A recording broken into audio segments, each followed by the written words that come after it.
It had been half an hour since we started driving. The building owner said we were almost there. During the drive, she explained everything that was happening. Everything she knew, at least.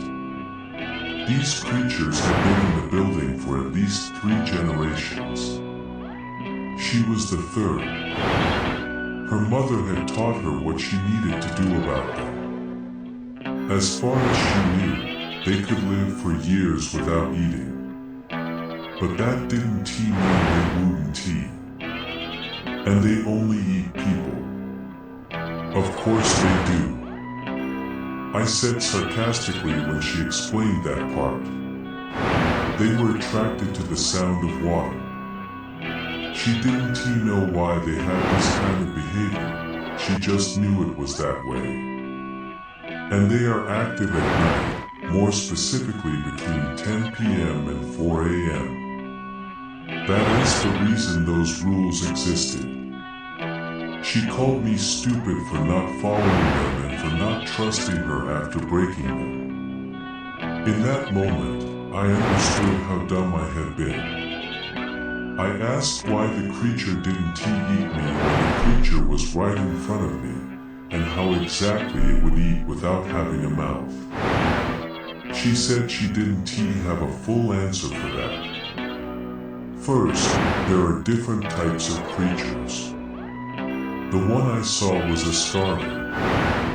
Scarvens only spy on potential prey when they hear water. And they mark them. The reason they only do that to people who look at them, she doesn't know. But she knows that not looking works. And they do have mouths. But they're in their chests. I shivered a bit hearing that part. The second kind of creature are the echoer. They can take the form of a person, imitate some words, and copy some simple movements, like knocking on a door.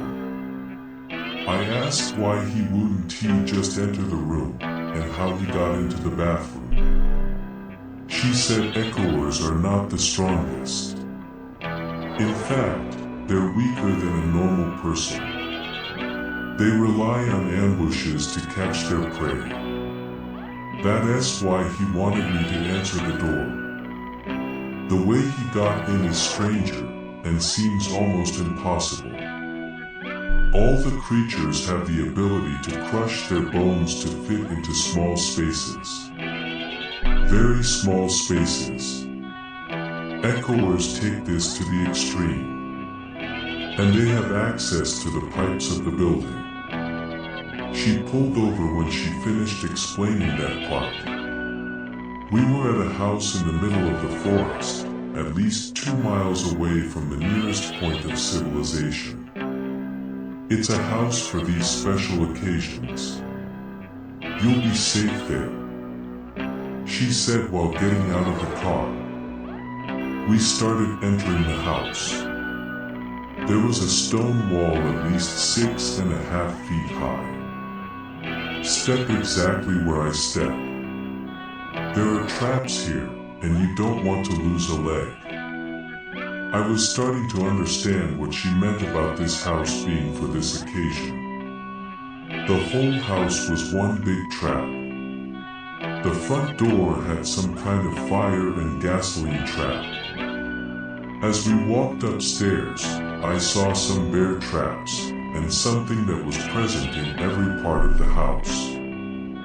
Salt bags. We entered a room at the end of the hallway.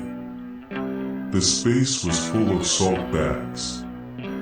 The door had that same fire trap on the inside. In one corner of the room was a workbench. There were some toy guns on it, which made me a bit confused. She grabbed one of them and started explaining. So the only thing I didn't mention yet was the salt. The creature's skin is like an amphibian, so it's very sensitive. One of the most effective things is salt. And why did you have to put salt on me? I asked, kind of worried. When that scarven scratched you, she started answering. It passed you some kind of venom. Those boils were the reaction to it, and they work the same way as their skin. It's through those boils that they can sense and smell you. If the boils are damaged, they can't. For some time at least. Speaking of which, she grabbed one of the guns and pointed it at my chest. I looked at her, confused. These are salt guns. We need to put salt on your wounds again. A chill ran down my spine as I remembered what it felt like last time. But I didn't have a choice. I lifted my shirt, and she shot. The pain and the breathless sensation came again. But I was able to stay standing this time. Here's what we're going to do. You need to leave them. Country. You need to have at least an ocean separating you from the creatures. Otherwise, they will find you eventually. I was caught off guard. Leaving the country felt so rushed. But I had only made bad choices until I got here. Again, I didn't have a choice. Okay, but I need to grab my things, and I need money to travel as well. I said, trying to stay calm. Here, take one, she said, handing me one of the guns. So this is the plan. I'm going to your apartment to grab everything you need. You'll stay here. It's safe, but you can't leave. Tomorrow morning, I'll take you to the airport. All right, okay, I said, still a bit surprised at how this situation had escalated. In about 3 months, you'll be able to come back. I'll be in touch the whole time. All right, wait in this room. I'll be back in about an hour.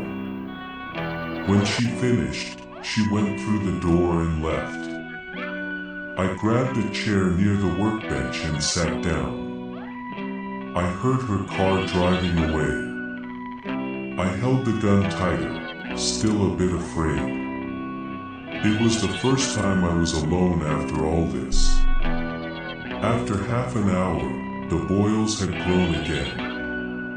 The initial fear I felt turned into boredom. I was starting to feel trapped in the room. But I was too afraid to disobey the orders. I had already done that once, and it hadn't ended well. I grabbed my phone and started watching some videos. Another 30 minutes passed before my phone rang. She was calling me. Dawn T, leave the house. She screamed. I could hear that she was out of breath. It sounded like she was moving through water, like in some kind of pool. In the background, I could also hear that sound. That high-pitched wheeze. A pack of them. Only leave when the sun rises. Dawn T, even think about leaving earlier. Don't leave, I heard her voice again, but now it was distant, mixed in with the creature's sounds. Dawn T, opened the door no matter what. I heard the original owner of that voice say again. Suddenly, a very low, guttural, yet piercing scream came from the phone. Then all the other creatures screamed as well. And then I heard that same scream. But outside the phone. This last one came from the woods. I will, a loud, horrifying scream cut her off. Then the sound of the phone hitting the water. The next screams came muffled. And then the call just ended. I heard another scream, and then an alarm. The screams continued for a while. Then I smelled smoke and burned flesh. I gripped my gun tighter. I was surrounded. Trapped. I heard a few more screams throughout the house, and the sound of traps being triggered. I just sat where I was. It was 2:47 a.m. I just had to wait until sunrise. I had the salt. I tried to tell myself that everything was okay. At 3:32 a.m., I heard a scream. The loudest so far. It came with some kind of explosion. It caused the lights to go out. Everything is dark now.